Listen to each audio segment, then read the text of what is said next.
नमस्कार। आज मैं आपके लिए लेकर आई हूँ मुंशी प्रेमचंद द्वारा लिखित कहानी शूद्रा। माँ और बेटी एक झोपड़ी में गांव के उसे सिरे पर रहती थी। बेटी बाग से पत्तियां बटोर लाती, माँ भांड झोंकती, यही उनकी जीविका थी। सेर दो सेर अनाज मिल जाता था, खाकर पड़ी रहती थी। माता विधवा थी, बेटी कुंवारी। घर में और कोई आदमी न था। माँ का नाम गंगा था, बेटी का गोरा। गंगा को कई साल से यह चिंता लगी हुई थी कि कहीं गोरा की सगाई हो जाए, लेकिन कहीं बात पक्की न होती थी। अपने पति के मर जाने के बाद गंगा ने कोई दूसरा घर न किया था, न कोई दूसरा धंधा ही करती थी। इससे लोगों को संदेह हो गया था कि आखिर इसका गुजर कैसे होता है। और लोग तो छाती फाड़ फाड़ कर काम करते हैं, फिर भी पेट भर अन्न मयस्सर नहीं होता। यह स्त्री कोई धंधा नहीं करती, फिर भी माँ बेटी आराम से रहती है, किसी के सामने हाथ नहीं फैलाती। इसमें कुछ ना कुछ रहस्य अवश्य है। धीरे धीरे यह संदेह और भी दृढ़ हो गया और अब तक जीवित था। बिरादरी में कोई गोरा से सगाई करने पर राजी न होता था। शूद्रों की बिरादरी बहुत छोटी होती है, 10-5 कोस से अधिक उसका क्षेत्र नहीं होता।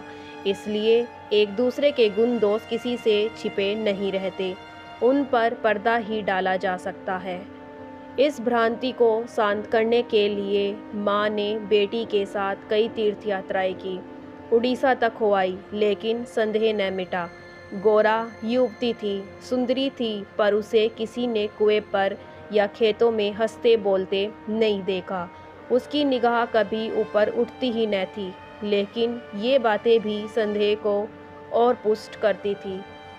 अवश्य कोई न कोई रहस्य है, कोई युवती इतनी सती नहीं हो सकती, कुछ गुपचुप की बात अवश्य है। यूं ही दिन गुजर जाते। बुढ़िया दिनों दिन चिंता से घुल रही थी। उधर सुंदरी की मुख छवि दिनों दिन निहरती जाती थी, कली खिलकर फूल हो रही थी।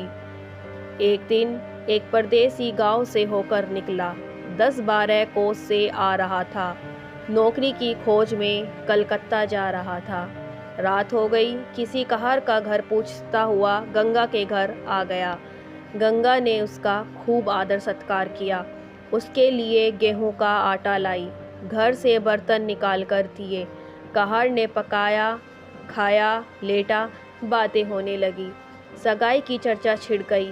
कहार जवान था, गोरा पर निगाह पड़ी, उसका रंग ढंग देखा, उसकी सजल छवि आंखों में खूब गई।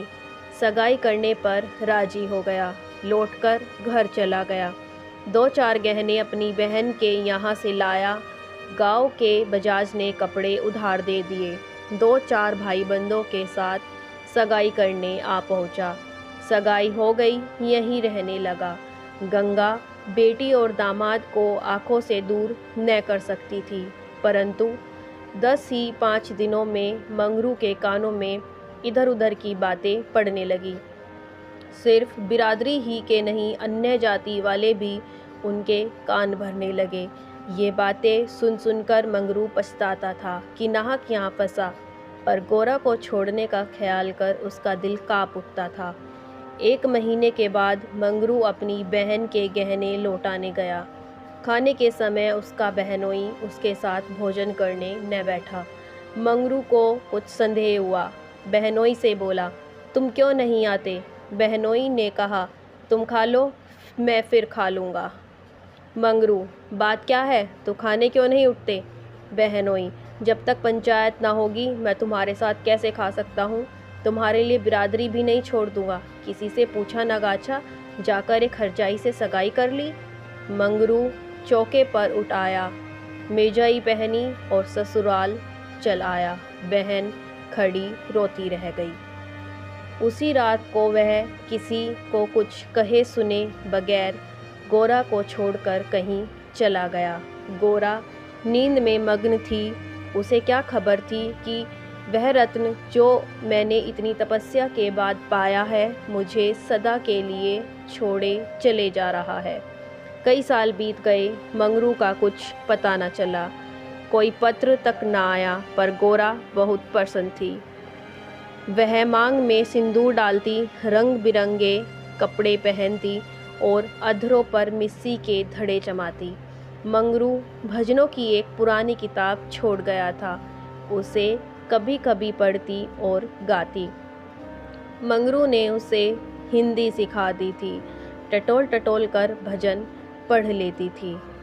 पहले वह अकेली बैठी रहती, गांव की और स्त्रियों के साथ बोलते चालते उसे शर्म आती थी। उसके पास वह वस्तु न थी जिस पर दूसरी स्त्रियां गर्व करती थी। सभी अपने अपने पति की चर्चा करती। गोरा के पति कहाँ था? वह किसकी बातें करती? अब उसके भी पति था। अब वह अन्य स्त्रियों के साथ इस विषय पर बातचीत करने की अधिकारिणी थी। वह भी मंगरू की चर्चा करती। मंगरू कितना स्नेहशील है, कितना सज्जन, कितना वीर पति। चर्चा से उसे कभी तृप्ति ही न होती थी। स्त्रियां, मंगरू तुम्हें छोड़कर क्यों चले गए? गोरा कहती, क्या करते, मर्द कभी ससुराल में पड़ा रहता है? देश परदेश में निकलकर 4 पैसे कमाना ही तो मर्दों का काम है, नहीं तो मान मर्यादा का निर्वाह कैसे हो? जब कोई पूछता चिट्ठी पत्री क्यों नहीं भेजते, तो हंस कर कहती, अपना पता ठिकाना बताने में डरते हैं, जानते हैं ना गोरा आकर सिर पर सवार हो जाएगी। सच कहती हूँ, उनका पता ठिकाना मालूम हो जाए तो यहाँ मुझसे एक दिन भी ना रुका जाए। वह बहुत अच्छा करते हैं कि मेरे पास चिट्ठी पत्री नहीं भेजते। बेचारे परदेश में कहाँ घर गृहस्थी संभालते फिरेंगे। एक दिन किसी सहेली ने कहा, हम ना मानेंगे, तुझसे जरूर मंगरू से झगड़ा हो गया है, नहीं तो बिना कुछ कहे सुने क्यों चले जाते। गोरा ने हंसकर कहा, बहन, अपने देवता से भी कोई झगड़ा करता है? वह मेरे मालिक है, भला मैं उनसे झगड़ा क्यों करूँगी? जिस दिन झगड़े की नौबत आएगी कहीं डूब मरूंगी। मुझसे कहकर जान पाते, मैं उनके पैरों से लिपट ना जाती। एक दिन कलकत्ता से एक आदमी आकर गंगा के घर ठहरा। पास ही के किसी गांव में अपना घर बताया। कलकत्ता में वह मंगरू के पड़ोसी ही रहता था। मंगरू ने उससे गोरा को अपने साथ लाने को कहा था। 2 साड़ियाँ और राह खर्च के लिए रुपये भी भेजे थे। गोरा फूली न समाई, बूढ़े ब्राह्मण के साथ चलने को तैयार हो गई। चलते वक्त वह गांव की सब औरतों से गले मिली। गंगा उसे स्टेशन तक पहुंचाने गई। सब कहते थे, बेचारी लड़की के भाग जाग गए, नहीं तो यह कुड़कुड़ कर मर जाती। रास्ते भर गोरा सोचती, न जाने वह कैसे गए होंगे। अब तो मूछें अच्छी तरह निकल आई होगी। परदेश में आदमी सुख से रहता है, देह भर आई होगी। बाबू साहब हो गए होंगे। मैं पहले 2-3 दिन उनसे बोलूँगी नहीं, फिर पूछूंगी, तुम मुझे छोड़कर क्यों चले गए? अगर किसी ने मेरे बारे में कुछ बुरा भला कहा ही था तो तुमने उसका विश्वास क्यों कर लिया? तुम अपनी आंखों से न देखकर दूसरे के कहने पर क्यों गए? मैं भली हूँ या बुरी हूँ तो तुम्हारी। तुमने मुझे इतने दिनों रुलाया क्यों? तुम्हारे बारे में अगर इसी तरह कोई मुझसे कहता तो क्या मैं तुमको छोड़ देती? जब तुमने मेरी बाह पकड़ ली तो तुम मेरे हो गए। फिर तुम में लाख ऐब हो मेरी बला से, चाहे तुम तुर्क ही क्यों ना हो जाओ, मैं तुम्हें छोड़ नहीं सकती। तुम क्यों मुझे छोड़कर भागे? क्या समझते थे भागना सहज है? आखिर छक मार कर बुलाया कि नहीं? कैसे ना बुलाते? मैं तो तुम्हारे ऊपर दया की कि चली आई, नहीं तो कह देते कि मैं ऐसे निर्दयी के पास नहीं चाहती तो तुम आप दौड़े आते। तब करने से देवता भी मिल जाते हैं, आकर सामने खड़े हो जाते हैं। तुम कैसे ना आते? वह धरती बार बार उद्विग्न होकर बूढ़े ब्राह्मण से पूछती, अब कितनी दूर है? धरती के छोर पर रहते हैं क्या? और भी कितनी ही बातें वह पूछना चाहती थी, लेकिन संकोचवश न पूछ सकती थी। मन ही मन अनुमान करके अपने को संतुष्ट कर लेती। उनका मकान बड़ा सा होगा। शहर में लोग पक्के घरों में रहते हैं। जब उनका साहब इतना मानता है तो नौकर भी होगा। मैं नौकर को भगा दूंगी। मैं दिन भर पड़े पड़े क्या क्या करूंगी। बीच बीच में उसे घर की याद भी आ जाती थी। बेचारी अम्मा रोती होगी। अब उन्हें घर का सारा काम आप ही करना पड़ेगा। न जाने बकरियों को चराने ले जाती है या नहीं। बेचारी दिन भर में मैं करती होगी। मैं अपनी बकरियों के लिए महीने महीने रुपए भेजूंगी। जब कलकत्ता से लौटूंगी तब सबके लिए साड़ियाँ लाऊंगी। तब मैं इस तरह थोड़े लौटूंगी। मेरे साथ बहुत सा असबाब होगा, सबके लिए कोई ना कोई सौगात लाऊंगी। तब तक तो बहुत सी बकरियां हो जाएंगी। यही सुख स्वप्न देखते देखते गोरा ने सारा रास्ता काट दिया। पगली क्या जानती थी कि मेरे मन कुछ और कर्ता के मन कुछ और। क्या जानती थी कि बूढ़े ब्राह्मणों के भेष में पिशाच होते हैं। मन की मिठाई खाने में मग्न थी। दोनों गाड़ी पर बैठकर चले। गोरा कभी तांगे पर सवार न हुई थी। उसे गर्व हो रहा था कि कितने ही बाबू लोग पैदल जा रहे हैं, मैं तांगे पर बैठी हूँ। एक क्षण में गाड़ी मंगरू के डेरे पर पहुँच गई। एक विशाल भवन था। आहत साफ सुथरा, साइबान में फूलों के गमले रखे हुए थे। ऊपर चढ़ने लगी। विस्मय, आनंद और आशा से उसे अपनी सुधि न थी। सीढ़ियों पर चढ़ते चढ़ते पैर दुखने लगे। यह सारा महल उनका है, किराया बहुत देना पड़ता होगा। रुपयों को तो वह कुछ समझते ही नहीं।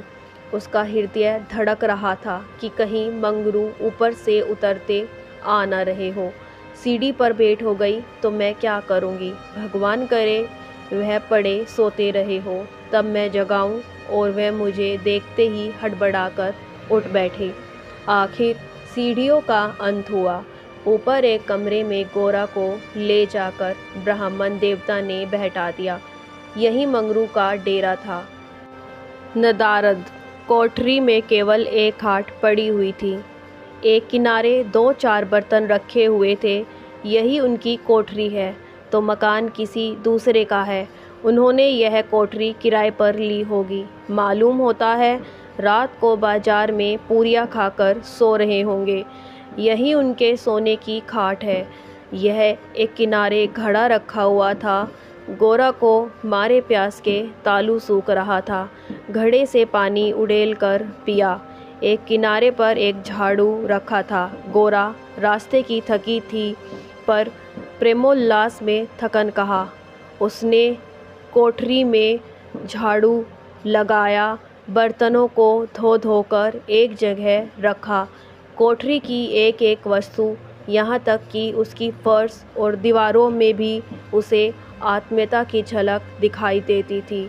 उस घर में भी जहाँ उसे अपने जीवन के 25 वर्ष काटे थे, उसे अधिकार का ऐसा गौरवयुक्त आनंद न प्राप्त हुआ था। मगर उस कोठरी में बैठे बैठे उसे संध्या हो गई और मंगरू का कहीं पता नहीं। अब छुट्टी मिली होगी। सांझ को सब जगह छुट्टी होती है। अब वह आ रहे होंगे। मगर बूढ़े बाबा ने उनसे कह तो दिया ही होगा। वह क्या अपने साहब से थोड़ी देर की छुट्टी न ले सकते थे। कोई बात होगी तभी तो नहीं आए। अंधेरा हो गया। कोठरी में दीपक न था। गोरा द्वार पर खड़ी पति की बाट देख रही थी। जाने पर बहुत से आदमियों के चढ़ने उतरने की आहट मिलती थी। बार बार गोरा को मालूम होता था कि वह आ रहे हैं, पर इधर कोई नहीं आता था। उनकी तो यहाँ से बदली हो गई। दफ्तर में गया था तो मालूम हुआ कि वह अपने साहब के साथ यहाँ से कोई 8 दिन की राह पर चले गए। उन्होंने साहब से बहुत हाथ पैर जोड़े कि मुझे 10 दिन की मोहलत दे दीजिए, लेकिन साहब ने एक न मानी। मंगरू यहाँ लोगों से कह गए हैं कि घर के लोग आए तो मेरे पास भेज देना। अपना पता दे गए हैं। कल मैं तुम्हें यहाँ से जहाज़ पर बैठा दूँगा। उस जहाज़ पर हमारे देश के और भी बहुत से होंगे, इसलिए मार्ग में कोई कष्ट न होगा। गोरा ने पूछा, कै दिन में जहाज़ पहुँचेगा? बूढ़ा, 8-10 दिन से कम न लगेंगे। मगर घबराने की कोई बात नहीं, तुम्हें किसी बात की तकलीफ़ नहीं होगी। अब तक गोरा को अपने गांव लौटने की आशा थी। कभी न कभी वह अपने पति को वहां अवश्य खींच ले जाएगी। लेकिन जहाज़ पर बैठाकर उसे ऐसा मालूम हुआ कि अब वह फिर माता को न देखेगी, फिर गांव के दर्शन न होंगे। देश से सदा के लिए नाता टूट रहा है। देर तक घाट पर खड़ी रोती रही। जहाज और समुद्र देखकर उसे भय हो रहा था, हृदय दहल जाता था। शाम को जहाज खुला। उस समय कोरा का हृदय एक अक्षय भय से चंचल हो उठा। थोड़ी देर के लिए निराशा ने उस पर अपना आतंक जमा लिया। न जाने किस देश जा रही हूँ, उनसे भेंट भी होगी या नहीं, उन्हें कहाँ खोजती फिरूंगी, कोई पता ठिकाना भी तो नहीं मालूम। बार बार पछताती थी कि एक दिन पहले क्यों न चली आई। कलकत्ता में भेंट हो जाती तो मैं उन्हें वहाँ कभी न जाने देती। जहाज पर और कितने ही मुसाफिर थे, कुछ स्त्रियाँ भी थीं, उनमें बराबर गाली गलौज होती रहती थी। इसलिए गोरा को उनसे बात करने की इच्छा न होती थी। केवल एक स्त्री उदास दिखाई देती थी। गोरा ने उससे पूछा, तुम कहाँ जाती हो बहन? उस स्त्री की बड़ी बड़ी आंखें सजल हो गई। बोली, कहाँ बताऊँ बहन, कहाँ जा रही हूँ? जहाँ भाग्य लिए जाता है वहीं जा रही हूँ। तुम कहाँ जाती हो? गोरा, मैं तो अपने मालिक के पास जा रही हूँ। जहाँ यह जहाज़ रुकेगा वहीं वह नौकर है। मैं कल आ जाती तो उनसे कलकत्ता में भेंट हो जाती। आने में देर हो गई। क्या जानती थी कि वह इतनी दूर चले जाएंगे, नहीं तो क्यों देर करती। स्त्री, अरे बहन, कहीं तुम्हें भी तो कोई बहका कर नहीं लाया है? तुम घर से किसके साथ आई हो? गोरा, मेरे आदमी ने कलकत्ता से आदमी भेजकर मुझे बुलाया था। स्त्री, वह आदमी तुम्हारा जान पहचान का था? गोरा, नहीं, उस तरफ एक बूढ़ा ब्राह्मण था। स्त्री, वही लंबा सा दुबला पतला लकलक बूढ़ा जिसकी एक आंख में फूली पड़ी हुई है? गोरा, हाँ हाँ वही। क्या तुम उसे जानती हो?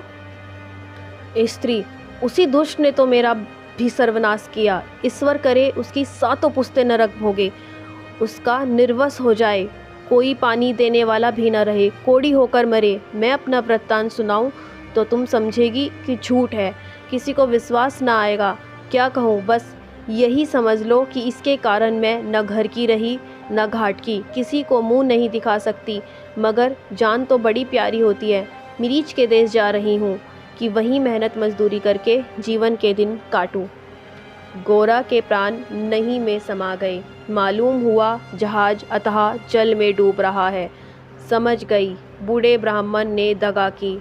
अपने गांव में सुना करती थी कि गरीब लोग मिरीच में भर्ती होने के लिए जाया करते हैं, मगर जो वहां जाता है वह फिर नहीं लौटता। हे भगवान, तुमने मुझे किस पाप का यह दंड दिया? बोली, यह सब क्यों लोगों को इस तरह छलकर मिरीच भेजते हैं? स्त्री, रुपए के लोभ से। और किस लिए? सुनती हूँ आदमी पीछे इन सभी को कुछ रुपए मिलते हैं। गोरा, मजूरी। गोरा सोचने लगी, अब क्या करूँ? यह आशा नौका जिस पर बैठी हुई वह चली जा रही थी टूट गई थी, और अब समुद्र की लहरों के सिवा उसकी रक्षा करने वाला कोई न था। जिस आधार पर उसने अपना जीवन भवन बनाया था वह जलमग्न हो गया। अब उसके लिए जल के सिवा और कहाँ आश्रय है? उसकी अपनी माता की, अपने घर की, अपने गांव की, सहेलियों की याद आती है। ऐसी घोर मनवेदना होने लगी मानो कोई सर्प अंतस्तल में बैठा हुआ बार बार डस रहा हो। भगवान, अगर मुझे यही यातना देनी थी तो तुमने मुझे जन्म ही क्यों दिया था? तुम्हें दुखिया पर दया नहीं आती? जो पिसे हुए हैं उन्हीं को पीसते हो। करुण स्वर में बोली, तो अब क्या करना होगा बहन? स्त्री, यह तो वहाँ पहुंचकर मालूम होगा। अगर मजूरी ही करनी पड़ी तो कोई बात नहीं, लेकिन अगर किसी ने कुदृष्टि से देखा तो मैंने निश्चय कर लिया है कि या तो उसी के प्राण ले लूँगी या अपने प्राण दे दूँगी। यह कहते कहते उसे अपना वृत्तांत सुनाने की वह उत्कट इच्छा हुई जो दुखिया को हुआ करती है। बोली, मैं बड़े घर की बेटी और उससे भी बड़े घर की बहू हूँ, पर अभागिनी। विवाह के तीसरे ही साल पति देव का देहांत हो गया। चित्त की कुछ ऐसी दशा हो गई कि नित्य मालूम होता कि वह मुझे बुला रहे हैं। पहले तो आँख झपकते ही उनकी मूर्ति सामने आ जाती थी, लेकिन फिर तो यह दशा हो गई कि जागृत दशा में भी रह रहकर उनके दर्शन होने लगे। बस यही जान पड़ता था कि वह साक्षात खड़े बुला रहे हैं। किसी के शर्म के मारे न कहती थी, पर मन में यह शंका होती थी कि जब उनका देहावसान हो गया तो वह मुझे दिखाई कैसे देते हैं। मैं इसे भ्रांति समझकर चित्त को शांत न कर सकती। मन कहता था जो वस्तु प्रत्यक्ष दिखाई देती है वह मिल क्यों नहीं सकती, केवल वह ज्ञान चाहिए। साधु महात्माओं को सिवा ज्ञान और कौन दे सकता है। मेरा तो अब भी विश्वास है कि अभी ऐसी क्रियाएं हैं जिनसे हम मरे हुए प्राणियों से बातचीत कर सकते हैं, उनको स्थूल रूप में देख सकते हैं। महात्माओं की खोज में रहने लगी। मेरे यहाँ अक्सर साधु संत आते थे, उनसे एकांत में इस विषय में बातें किया करती थी, पर वे लोग सदुपदेश देकर मुझे टाल देते थे। मुझे सदुपदेशों की ज़रूरत न थी। मैं वेदव्य धर्म खूब जानती थी। मैं तो वह ज्ञान चाहती थी जो जीवन और मरण के बीच का पर्दा उठा दे। 3 साल तक मैं इसी खेल में लगी रही। 2 महीने होते हैं वही बूढ़ी ब्राह्मण सन्यासी बना हुआ मेरे यहाँ जा पहुँचा। मैंने इससे वही भिक्षा कुछ ऐसा मायाजाल फैलाया कि मैं आंखें रहते हुए भी फंस गई। अब सोचती हूँ तो अपने ऊपर आश्चर्य होता है कि मुझे उसकी बातों पर इतना विश्वास क्यों हुआ। मैं पति दर्शन के लिए सब कुछ झेलने को, सब कुछ करने को तैयार थी। इसने रात को अपने पास बुलाया। मैं घर वालों से पड़ोसिन के घर जाने का बहाना करके इसके पास गई। एक पीपल से इसकी धुई जल रही थी। उस विमल चांदनी में इस जटाधारी ज्ञान और योग का देवता सा मालूम होता था। मैं आकर धुई के पास खड़ी हो गई। उस समय यदि बाबा जी मुझे आग में कूद पड़ने की आज्ञा देते तो मैं तुरंत कूद पड़ती। इसने मुझे बड़े प्रेम से बैठाया और मेरे सिर पर हाथ रखकर न जाने क्या कर दिया कि मैं बेसुध हो गई। फिर मुझे कुछ नहीं मालूम कि मैं कहाँ गई, क्या हुआ। जब मुझे होश आया तो मैं रेल पर सवार थी। जी में आया कि चिल्लाऊं, पर यह सोचकर कि अब गाड़ी रुक भी गई और मैं उतर भी पड़ी तो घर में घुसने न पाऊंगी, मैं चुपचाप बैठी रह गई। परमात्मा की दृष्टि से निर्दोष थी, पर संसार की दृष्टि में कलंकित हो चुकी थी। रात को किसी युवती का घर से निकल जाना कलंकित करने के लिए काफ़ी था। जब मुझे मालूम हो गया कि सब मुझे टापू में भेज रहे हैं तो मैंने जरा भी आपत्ति नहीं की। मेरे लिए अब सारा संसार एक सा है। जिसका संसार में कोई न हो उसके लिए देश परदेश दोनों बराबर है। हाँ, यह पक्का निश्चय कर चुकी हूँ कि मरते दम तक अपने सत की रक्षा करूँगी। विधि के हाथ में मृत्यु से बढ़कर कोई यातना नहीं। विधवा के लिए मृत्यु का क्या भय, उसका तो जीना और मरना दोनों बराबर है, बल्कि मर जाने से जीवन की विपत्तियों का अंत हो जाएगा। गोरा ने सोचा, इस स्त्री में कितना धैर्य और साहस है, फिर मैं क्यों इतनी कतर और निराश हो रही हूँ। जब जीवन की अभिलाषाओं का अंत हो गया तो जीवन के अंत का क्या डर। बोली, बहन, हम और तुम एक जगह रहेंगे, मुझे तो अब तुम्हारा ही भरोसा है। स्त्री ने कहा, भगवान का भरोसा रखो और मरने से मत डरो। सघन अंधकार छाया हुआ था। ऊपर काला आकाश था, नीचे काला जल। गोरा आकाश की ओर ताक रही थी, उसकी संगनी जल की ओर। उसके सामने आकाश के कुसुम थे, इसके चारों ओर अनंत अखंड अपार अंधकार था। जहाज से उतरते ही एक आदमी ने यात्रियों के नाम लिखने शुरू किए। इसका पहनावा तो अंग्रेजी था, पर बातचीत से हिंदुस्तानी मालूम होता था। गोरा सिर झुकाए अपनी संगिनी के पीछे खड़ी थी। उस आदमी की आवाज़ सुनकर वह चौंक पड़ी। उसने दबी आँखों से उसको देखा। उसके समस्त शरीर में सनसनी दौड़ गई। क्या स्वप्न तो नहीं देख रही हूँ? आँखों पर विश्वास न आया। फिर उस पर निगाह डाली। उसकी छाती वेग से धड़कने लगी, पैर थर थर काँपने लगे। ऐसा मालूम होने लगा मानो चारों ओर जल ही जल है और उसमें बही जा रही हूँ। उसने अपनी संगिनी का हाथ पकड़ लिया, नहीं तो ज़मीन में गिर पड़ती। उसके सम्मुख वही पुरुष खड़ा था जो उसका प्राणधार था और जिससे इस जीवन में भेंट होने की उसे लेस मात्र भी आशा न थी। यह मंगरू था, इसमें जरा भी संदेह न था। हाँ, उसकी सूरत बदल गई थी। यौवन काल का वह कांतिमय साहस सदैव छवि नाम को भी न थी। बाल खिचड़ी हो गए थे, गाल पिचके हुए, लाल आँखों से कुवासना और कठोरता झलक रही थी, पर था वह मंगरू। गोरा के जी में प्रबल इच्छा हुई कि स्वामी के पैरों से लिपट जाऊं। चिल्लाने का जी चाहा, पर संकोच में मन को रोका। बूढ़े ब्राह्मण ने बहुत ठीक कहा था। स्वामी ने अवश्य मुझे बुलाया था और आने से पहले यहाँ चले आए। उसने अपनी संगिनी के कान में कहा, बहन, तुम उस ब्राह्मण को व्यर्थ ही बुरा कह रही थी।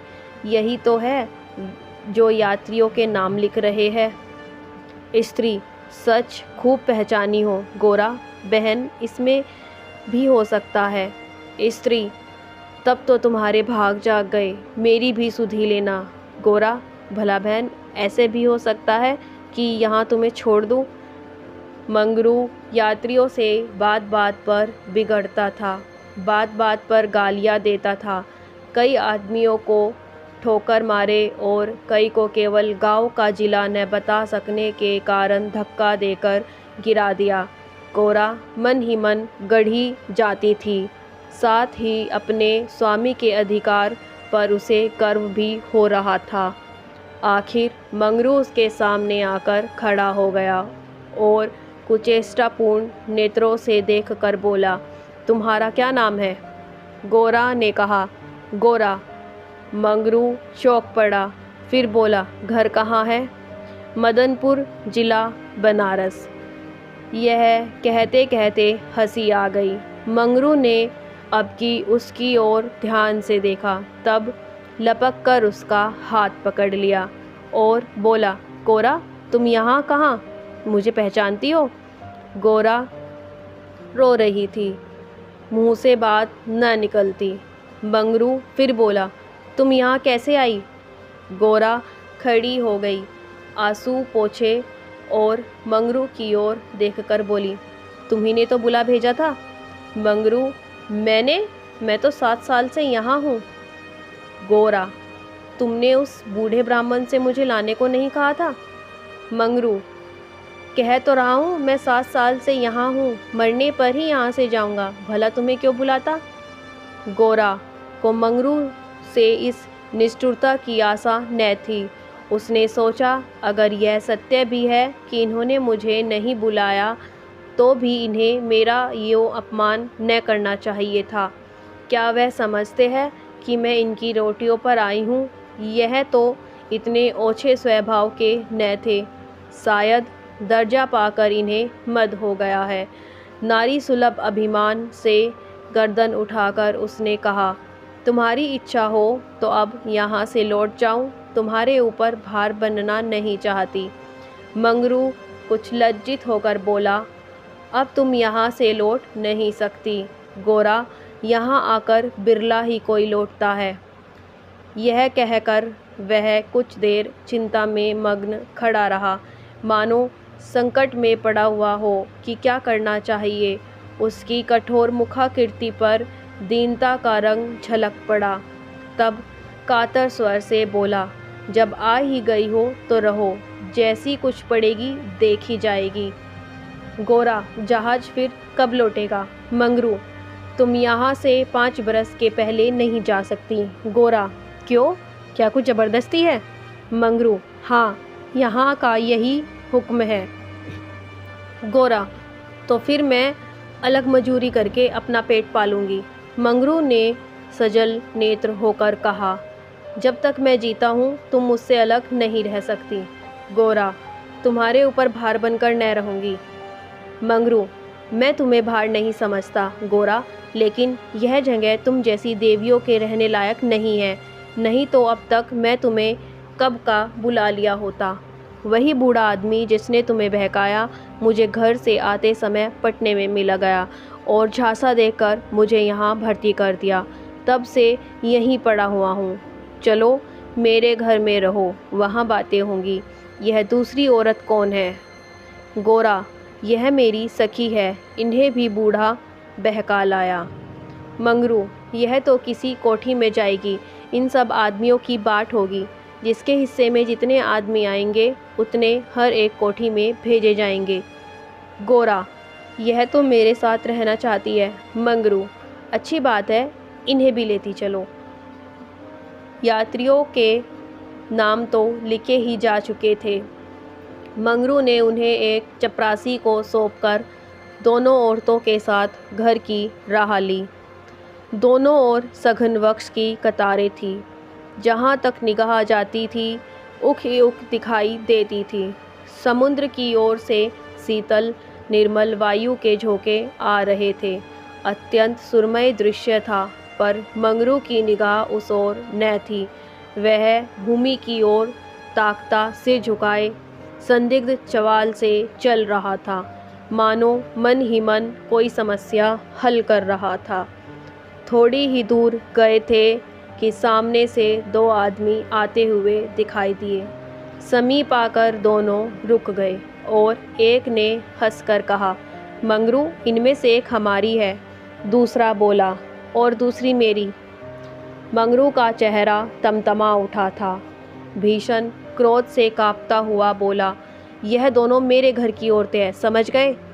इन दोनों ने जोर से कहका मारा और एक ने गोरा के समीप आकर उसका हाथ पकड़ने की चेष्टा करके कहा, यह मेरी है, चाहे तुम्हारे घर की हो चाहे बाहर की।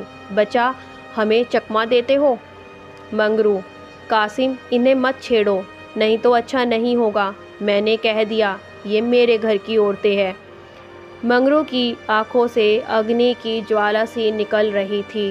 वह दोनों के उसके मुख का भाव देखकर कुछ सहम गए और समझ लेने की धमकी देकर आगे बढ़े, किंतु मंगरू के अधिकार क्षेत्र से बाहर पहुंचते ही एक ने पीछे से ललकार कर कहा, देखे कहाँ लेके जाते हो?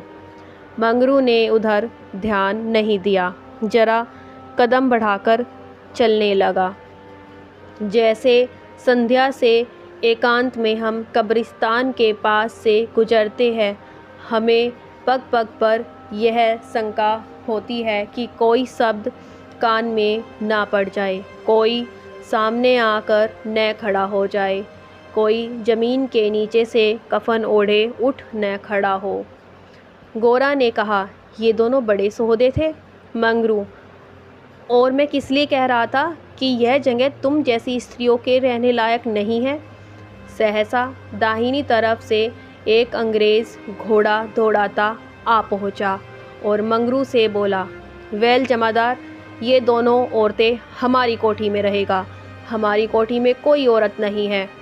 मंगरू ने दोनों औरतों को अपने पीछे कर लिया और सामने खड़ा होकर बोला, साहब, ये दोनों हमारे घर की औरतें हैं।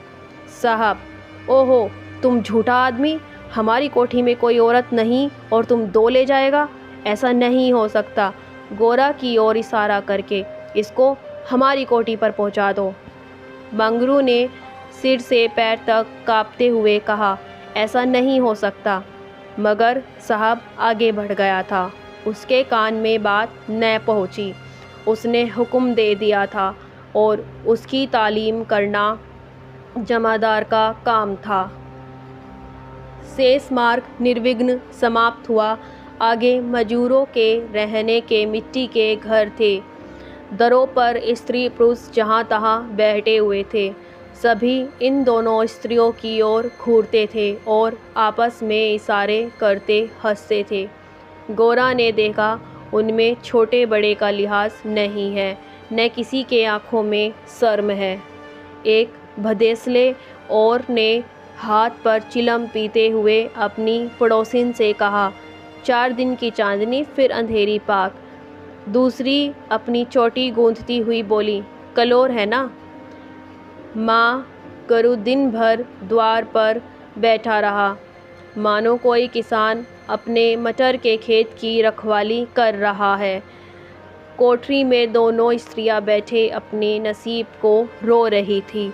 इतनी देर में दोनों की यहाँ की दशा का परिचय कराया गया था।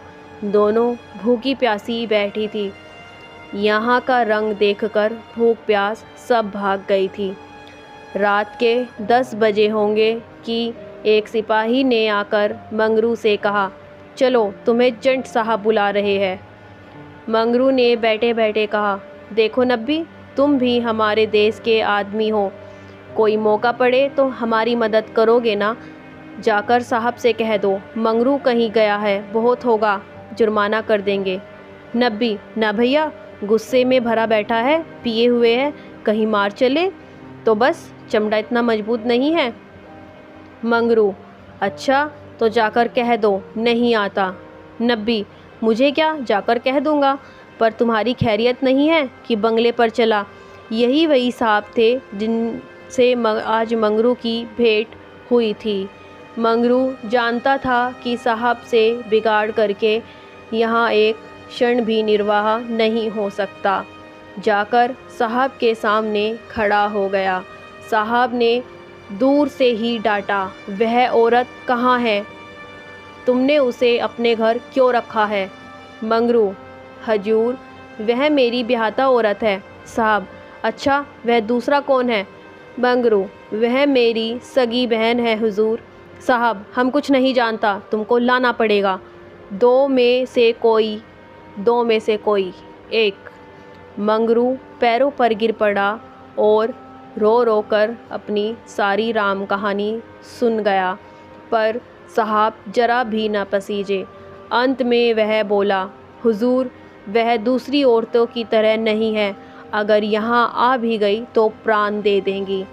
साहब ने हंसकर कहा, ओ, जान देना इतना आसान नहीं है। नब्बी, मंगरू अपनी दाव रोते हो, तुम हमारे घर नहीं घुसते थे, अब भी जा घुस पाते हो, जा पहुँचते हो, अब क्यों रोते हैं? एजेंट, ओ, यह बदमाश है, अभी जाकर लाओ, नहीं तो हम तुम्हें हंटर से पीटेगा। मंगरू, हुजूर, जितना चाहे पीट ले, मगर मुझसे यह काम करने को न कहे, मैं जीते जी नहीं कर सकता। एजेंट, हम 100 हंटर मारेगा। मंगरू, हुजूर, 1000 हंटर मार ले, लेकिन मेरे घर की औरतों से न बोले। एजेंट नशे में चूर था। हंटर लेकर मंगरू पर पिल पड़ा और लगा सड़ासड़ जमाने। 10-12 कोड़े मंगरू ने धैर्य के साथ सहे, फिर हाय हाय करने लगा। देह की खाल फट गई थी और मांस पर चाबुक पड़ता था, तो बहुत जब्त करने पर भी कंठ से आहट ध्वनि निकल आती थी। टोर अभी 100 में कुछ 15 चाबुक पड़े थे। रात के 10 बज गए। चारों ओर सन्नाटा छाया था और उस नीरव अंधकार में मंगरू का करुण विलाप किसी पक्ष की भांति आकाश में मुंडला रहा था। वृक्ष के समूह भी हतबुद्धि से खड़े मौन रोन की मूर्ति बने हुए थे। यह पाषाण हृदय लंपट विवेक शून्य जमादार इस समय का अपरिचित स्त्री के सतीत्व की रक्षा करने के लिए अपने प्राण तक देने को तैयार था, केवल इस नाते कि यह उसकी पत्नी की संगिनी थी। वह समस्त संसार की नज़रों में गिरना गवारा कर सकता था, पर अपनी पत्नी की भक्ति पर अखंड राज्य करना चाहता था। इसमें अणुमात्र की कमी भी उसके लिए असह्य थी। उस अलौकिक भक्ति के सामने उसके जीवन का क्या मूल्य था। ब्राह्मणी तो ज़मीन पर ही सो गई थी, पर गोरा बैठी पति की बाट जो रही थी। अभी तक वह उससे कोई बात न कर सकी थी। 7 वर्षों की विपत्ति कथा कहने और सुनने के लिए बहुत समय की ज़रूरत थी, और रात के सिवा वह समय फिर कब मिल सकता था। उसे ब्राह्मणी पर कुछ क्रोध सा आ रहा था कि यह क्यों मेरे गले का हार हुई। इसी के कारण तो वह घर में नहीं आ रहे हैं। यकायक वह किसी का रोना सुनकर चौंक पड़ी। भगवान, इतनी रात गए कौन दुख का मारा रो रहा है? अवश्य कोई कहीं मर गया है। वह उठकर द्वार पर आई और यह अनुमान करके कि मंगरू यहाँ बैठा हुआ है, बोली, वह कौन रो रहा है, जरा देखो तो। लेकिन जब कोई जवाब न मिला तो वह स्वयं कान लगाकर सुनने लगी। सहसा उसका कलेजा धक से हो गया। तो यह उन्हीं की आवाज़ है। अब आवाज़ साफ सुनाई दे रही थी। मंगरू की आवाज़ थी। वह द्वार के बाहर निकल आई। उसके सामने एक गली में आमचे पर एजेंट का बंगला था। उसी तरफ से आवाज़ आ रही थी, कोई उन्हें मार रहा है। आदमी मार पड़ने पर ही इस तरह रोता है, मालूम होता है। वही साहब उन्हें मार रहा है। वह वहाँ खड़ी न रह सकी, पूरी सख्ती से उस बंगले की ओर दौड़ी। रास्ता साफ था। एक क्षण में वह फाटक पर पहुँच गई। फाटक बंद था। उसने जोर से फाटक पर धक्का दिया, लेकिन वह फाटक न खुला, और कई बार ज़ोर ज़ोर से पुकारने पर भी कोई बाहर न निकला। तो वह फाटक के जंगलों पर पैर रखकर भीतर कूद पड़ी, और उस पार जाते ही उसने एक रोमांचकारी दृश्य देखा। मंगरू नंगे बदन बरामदे में खड़ा था और एक अंग्रेज उसे हंटरों से मार रहा था। गोरा की आंखों के सामने अंधेरा छा गया। वह एक छलांग में साहब के सामने जाकर खड़ी हो गई और मंगरू को अपने अक्षय प्रेम सबल हाथों से ढककर बोली, सरकार, दया करो, इनके बदले मुझे जितना मारना मार लो, पर इनको छोड़ दो। एजेंट ने हाथ रोक लिया और उन्मत्त की भांति गोरा की ओर कई कदम आकर बोला, हम इसको छोड़ दें तो तुम मेरे पास रहेगा? मंगरू ने नथने फड़कने लगे। यह पामर नीच अंग्रेज मेरी पत्नी से इस तरह की बातें कर रहा है। अब तक वह जिस अमूल्य रत्न की रक्षा के लिए इतनी यातनाएं सह रहा था, वही वस्तु साहब के हाथों में चली जा रही है। यह असह्य था।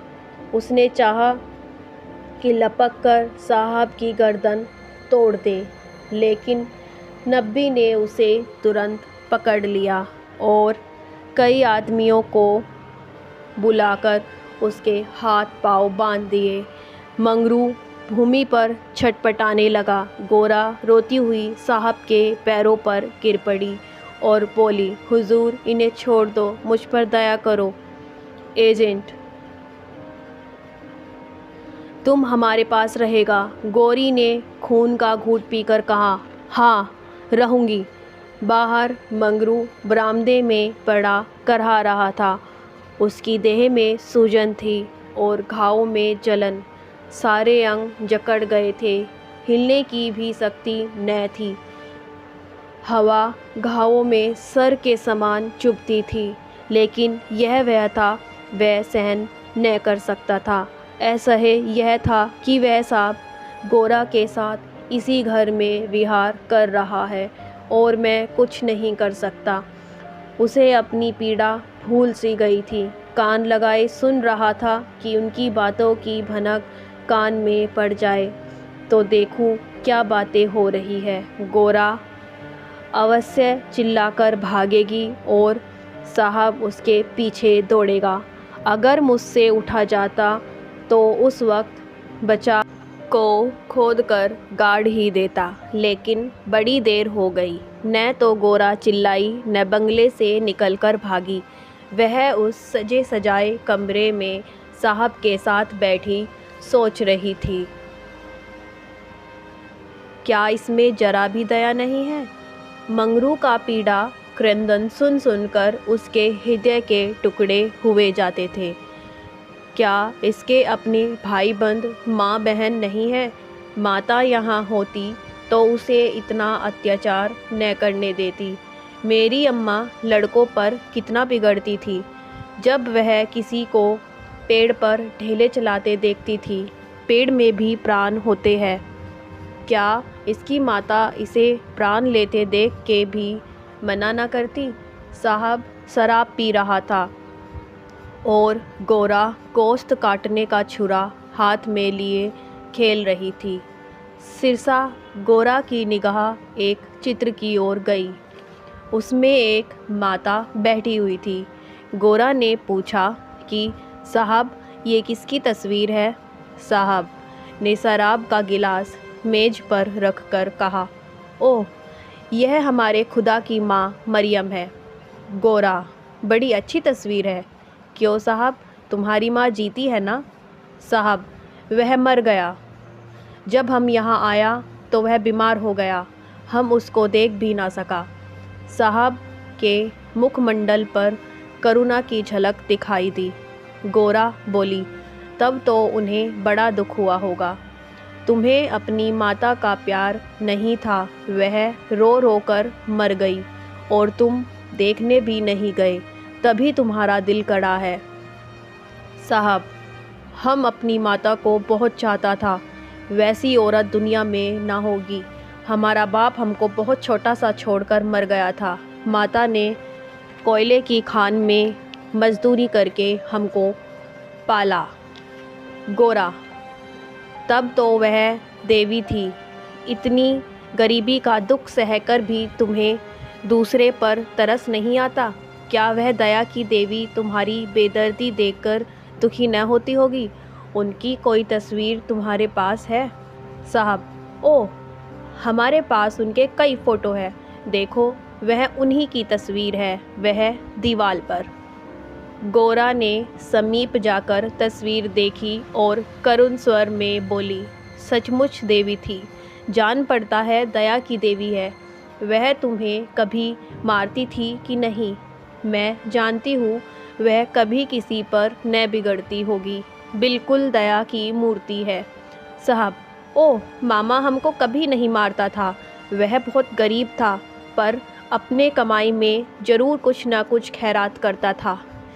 किसी ने बाप के बाग को देखकर उसकी आंखों में आंसू भर आता था। वह बहुत ही दयावान था। गोरा ने तिरस्कार के स्वर में कहा, और उसी देवी के पुत्र होकर तुम इतने निर्दयी हो? क्या वह होती तो क्या तुम्हें किसी को हथियारों की भांति मारते देखती? वह स्वर्ग में रो रही होगी। स्वर्ग नरक तो तुम्हारे यहाँ भी होगा। ऐसी देवी के पुत्र कैसे हो गए? गोरा को ये बातें कहते जरा भी भय ना होता था। उसने अपने मन में एक दृढ़ संकल्प कर लिया था और अब उसे किसी प्रकार का भय न था। जान से हाथ धो लेने का निश्चय कर लेने के बाद भय की छाया भी न रह जाती, किंतु वह शून्य हृदय अंग्रेज इन तिरस्कारों पर आग हो जाने के बदले और भी नम्र होता जाता था। गोरा मानवीय भावों से कितनी भी अनभिज्ञ हो, पर इतना जानती थी कि अपनी जननी के लिए प्रत्येक हृदय में, चाहे वह साधु का हो या कसाई का, आदर और प्रेम का एक कोना सुरक्षित रहता है। ऐसा भी कोई अभागा प्राणी है जिसे मात्र स्नेह की स्मृति थोड़ी देर के लिए रुला न देती हो, उसके हृदय के कोमल भाव को जगा न देती हो। साहब की आंखें डबडबा गई थी, सिर झुकाए बैठा रहा। गोरा ने फिर उसी ध्वनि में कहा, तुमने उनकी सारी तपस्या धूल में मिला दी। जिस देवी ने मर मर कर तुम्हारा पालन किया, उसी को मरने के पीछे इतना कष्ट दे रहे हो? क्या इसलिए माता पुत्र को अपना रक्त पिला पिला कर पालती है? अगर वह बोल सकती तो क्या वह चुप बैठी ही रहती? तुम्हारे हाथ पकड़ सकती तो न पकड़ती? मैं तो समझती हूँ वह जीती होती तो इसी वक्त विष खाकर मर जाती। साहब अब जब्त न कर सके। नशे में क्रोध की भांति गलानी का वेग सहज ही उठता है। दोनों हाथों से मुंह छिपाकर साहब ने रोना शुरू किया और इतना रोया कि हिचकी बंध गई। माता के चित्र के सम्मुख जानकर वह कुछ देर तक खड़ा रहा, मानो माता से क्षमा मांग रहा हो। तब आकर अर्धकंठ से बोला, हमारे माता को अब कैसे शांति मिलेगा? हाय हाय, हमारे सबब से उसको स्वर्ग में भी सुख नहीं मिल सकता। हम कितना अभागा है। गोरा, अभी जरा देर में तुम्हारा मन बदल जाएगा और फिर तुम दूसरों पर अत्याचार करने लगोगे। साहब, नहीं नहीं, अब हम मामा को कभी दुखी नहीं करेगा। हम अभी मंगरू को अस्पताल भेजता है। रात ही को मंगरू अस्पताल पहुंचा दिया गया। एजेंट खुद उसको पहुंचाने आया। गोरा भी उसके साथ थी। मंगरू को ज्वर हो आया था, बेहोश पड़ा हुआ था। मंगरू ने 3 दिन आंखें न खोली और गोरा तीनों दिन उसके पास बैठी रही, एक क्षण के लिए भी वहाँ से न हटी। एजेंट भी कई बार हाल चाल पूछने आ जाता था और हम मर्तबा गोरा से क्षमा मांगता। चौथे दिन मंगरू ने आंखें खोली तो देखा गोरा सामने बैठी हुई है। गोरा उसे आंखें खोलते देखकर पास आ खड़ी हुई और बोली, अब कैसा जी है? मंगरू ने कहा, तुम यहाँ कब आई? गोरा, मैं तो तुम्हारे साथ ही यहाँ आई थी, तब से यहीं हूँ। मंगरू, साहब के बंगले में क्या जगह नहीं है? गोरा, अगर बंगले की चाह होती तो 7 समुद्र पार तुम्हारे पास क्यों आती? मंगरू, आकर कौन सा सुख दे दिया? तुम्हें यहीं करना था तो मुझे मर क्यों न जाने दिया? गोरा ने झुंझला कर कहा, तुम इस तरह की बातें मुझसे न करो। ऐसी बातों से मेरी देह में आग लग जाती है। मंगरू ने मुंह फेर लिया, मानो उसे गोरा की बात पर विश्वास नहीं आया। दिन भर गोरा मंगरू के पास बेदाना पानी खड़ी रही। गोरा ने कई बार उसे बुलाया लेकिन वह चुप्पी साधे रह गया। यह संदेहयुक्त निरादर कोमल हृदय गोरा के लिए असह्य था। जिस पुरुष को वह देवता तुल्य समझती थी, उसके प्रेम से वंचित होकर वह कैसे जीवित रह सकती थी? यही प्रेम उसके जीवन का आधार था। उसे खोकर वह अपना सर्वस्व खो चुकी थी। आधी रात से अधिक बीत चुकी थी। मंगरू बेखबर सोया हुआ था। शायद वह कोई स्वप्न देख रहा था। गोरा ने उसके चरणों पर सिर रखा और अस्पताल से निकली। मंगरू ने उसका परित्याग कर दिया था। वह भी उसका परित्याग करने जा रही थी। अस्पताल के पूर्व दिशा में एक फरलांग पर एक छोटी सी नदी बहती थी।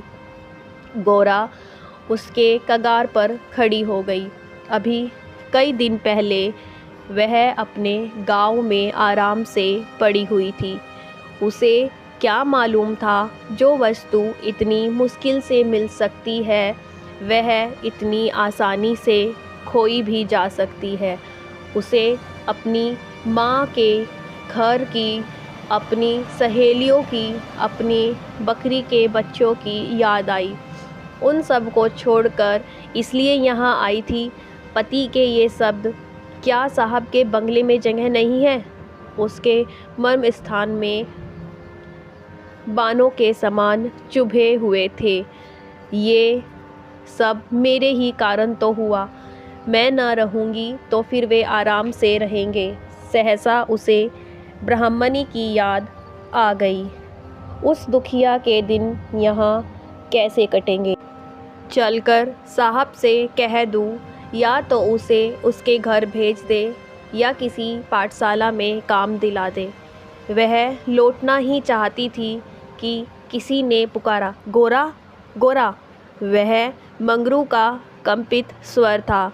वह चुपचाप खड़ी हो गई। मंगरू ने फिर पुकारा, गोरा गोरा, तुम कहाँ?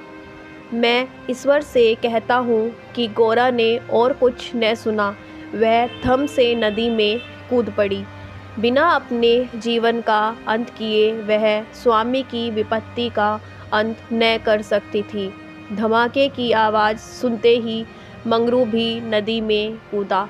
वह अच्छा तैराक था, मगर कई बार गोते मारने पर भी गोरा का कहीं पता न चला। प्रातःकाल दोनों लाशें साथ साथ नदी में तैर रही थी। जीवन यात्रा में उन्हें यह चिरसंग कभी न मिला था। स्वर्ग यात्रा में दोनों साथ साथ जा रहे थे।